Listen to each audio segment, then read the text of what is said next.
Hi, this is Michelle from Voltapp. Let me show you a new feature. In this tutorial, we will see the Voltapp graph. What is a graph? It is what will allow you to program visually without having to write lines of code. Thanks to our graph, we get logic on the nodes. We can create a graph on each of the nodes, for example, here on the app node and on the section node too. If I create a button node, I will be able to create a graph and therefore customize its behavior. Once it's selected, you just have to click on the graph icon at the top to switch to its graph mode. If we change the node, we switch from one graph to another. Let's create the graph of the button node. For this set, we will need the blocks. A graph is composed of a set of blocks connected to each other, which allow us to design the logic. On this button node, if I want to create a graph, I will start with an event type block. By clicking on Add Blocks, I can add more blocks. There are 5 different types of blocks that I will explain as I go along. Let's start with the event block. If you click on the event type, you can see that there are 5 different types. One that is triggered when the node appears, one when the node disappears. These 2 trigger events are often present on most nodes. There is another event that is triggered when the node is clicked, when the mouse cursor enters the visible area of the node and when the cursor leaves the visible area. The available events differ depending on the node. For example, for an input node, the events can be triggered when the text in the text area changes or when you select a piece of text, for example. As you can see, each node has its own events. Let's go back to our button node. And let's start with the click event, which will be the starting point of our graph. Then from there, we can link several blocks to create a flow that will describe the logic behind our node. By dragging the little exit arrow and releasing the mouse, we'll have lots of blocks available. So here, as you can see, there are blocks such as variables, event return blocks, and so on. Now let's see the second type of blocks, control blocks. So these are the ones that we're going to see often and use now. So to start with, there is one that interests us a lot. It is called the debug control block. It allows you to display a debug message. That is to say, a text message displaying a data at the moment. Why is this useful? It will allow you to understand what is happening in the graph at any time. Check that the logic has been correctly oriented in the flow, displaying the important values, and so on. Let's say we want to display a hello message each time we click on the button via the debug. If I click on Preview via the icon at the top and I display the debug menu, it will allow me to monitor my app. I can go to the Logs tab and the history of the debug messages will display the hello message when I click on the button. If I click on the button again, hello will be displayed again. We have our first graph. And as we can see, when we have a graph that is present in a node, to the right of the node appears a small graph icon. If I reselect the node, I'll be able to go back to its graph. So that was our first control block. I'll show you another one that is also quite interesting. This is the loop block. Loop is a block that will allow us to iterate a certain number of times and therefore to recall a piece of graph several times. For example, if I wanted to make 6 display numbers, such as 0, 1, 2, 3, 4, and 5, I could make 6 debug blocks in a row. But it's not necessarily the most elegant way to do it, and it's also not very practical. We can use the loop block instead. If I put 5, in fact, we will call it 5 times the end of the graph by the loop. Then once it's finished, it will call the end of the graph, which it is called finished. So here I'm going to display a debug, and in my debug I'm going to display a text that will indicate the index, a counter that also can be incremented. As you can see, loop already returns the index. At each iteration, it increments the index. As the stream passes through the debug, this will display it on each pass. This can be quite handy because, for example, if the index is 0, so on my first pass I want it to do something special, or do something every other time, etc. For now, we'll just display it.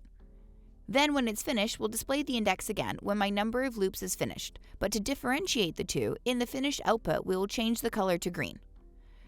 So normally our graph is ready, and if I look at the debug menu and then at logs, and I click on the button, we can see that it displays the value of the index, 0, 1, 2, 3, 4, and 5.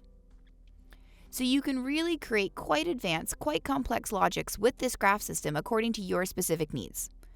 We'll see some more concrete cases later and in real applications, but it's also important to understand what each block is used for. So you've understood that the control blocks are these light blue blocks that allow you to influence the flow. By the way, what is the flow?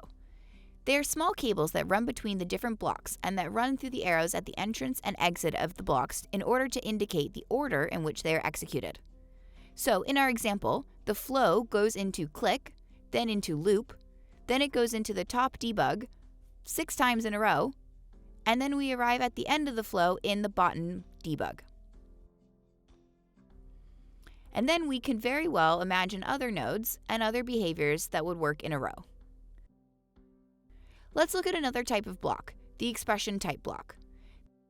They return values that we can use at different places in the graph. This doesn't influence the flow, it's just values that can be used. Let's try something. Let's use a random number expression block.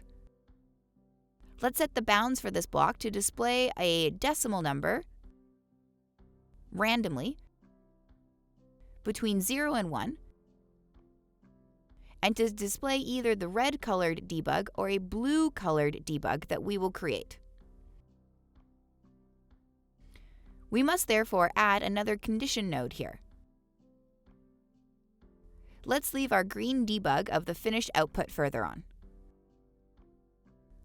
Let's start with the expression block random number between 0 and 1, and I can connect the output to another expression block greater than or equal. The input A will then be filed automatically. It remains to indicate the second input to B to 0.5. Then I have to connect the output point result, which will necessarily be true or false, to the input point of the condition block. So if the random number between 0 and 1 is greater than 0.5 in this case, I'll display the text in red. Otherwise, I will create another debug block that is displayed in blue. We connect the text output point to the text input point to display the index dynamically once again. So it's like before, except that randomly it will either display the text in blue or in red.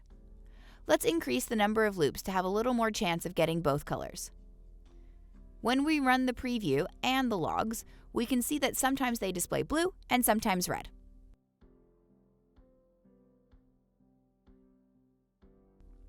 We saw the expression block. There are lots of expression blocks that allow you to deduce values, like, is our number bigger than this?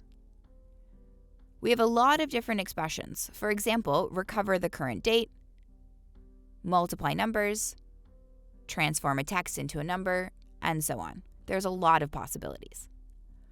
All we have seen so far are global blocks, which are accessible almost all of the time, namely the expression and control types. But as we saw earlier, the event block depends on the node that you are on. In fact, the action blocks will have the same effects as the control blocks by influencing the flow, but they're only available on certain particular nodes. So typically on this button node, we see that there is no default action. But in fact, we can have actions in specific nodes. Let's go to the node menu.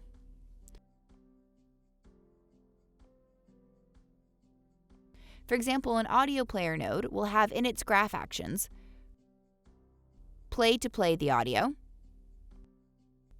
pause to pause the audio, and seek to go to a certain position.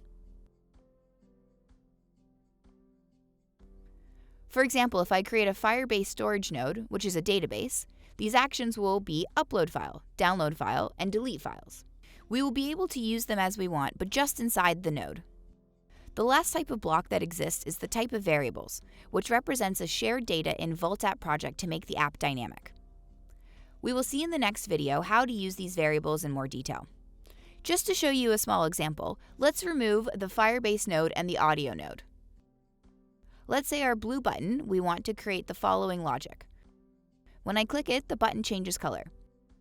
I can do this simply in its graph by starting with the click event.